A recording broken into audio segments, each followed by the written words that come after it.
நன்மைக்காக யார் விரும்பி திரும்புகிறாங்களோ, தான் பண்ண பாவம்லாம் மன்னிக்கிறதுக்காகவும் நன்மை விரும்பி அவங்க திரும்புகிறாங்க. நன்மைக்காக அறிவு கொண்டு போனால் கஷ்டங்கள் தான், எந்த நன்மையும் கிடையாது.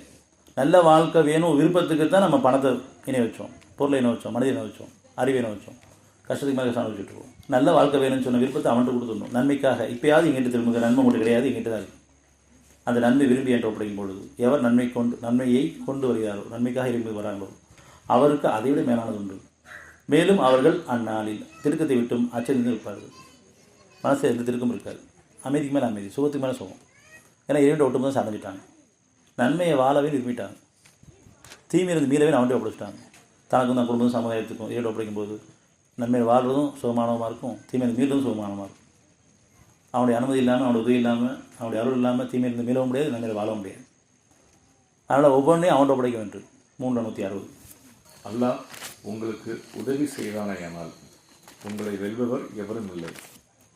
அவன் உங்களை கைவிட்டு விட்டால் அதன் பிறகு உங்களுக்கு உதவி செய்பவர் யார் இருக்கிறார்கள்? எனவே நம்பிக்கை கொண்டவர்கள் அல்லாஹ்வின் மீதே பொறுப்பேற்படுத்திக் கொள்ளட்டும். அது குடும்ப பிரச்சனையாலும் சரி, சமுதாய பிரச்சனையாலும் சரி, எந்த ஒரு விஷயமாலும் சரி, தன்னுடைய சொந்த பிரச்சனையாலும் சரி, உடல் பிரச்சனையோ மன பிரச்சனையோ எந்த பிரச்சனையாக இருந்தாலும் அவன்கிட்ட சரணடையும். பாவத்துக்கு மன்னிப்பேர் சரணடையும்.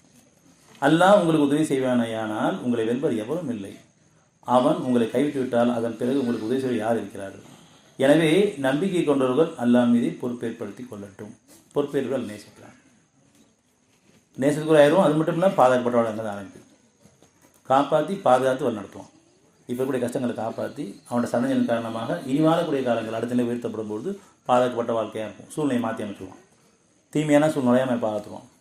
ஒட்டுமொத்தமாக சரணத்தின் காரணமாக அப்படி அந்த சூழ்நிலை ஆனாலும் உறுதிப்படுத்திடுவோம் நம்மளை. இது சரி தப்பு இதில் தான் இருக்கணும் நம்ம அப்படின்னு உறுதிப்படுத்திடுவோம்.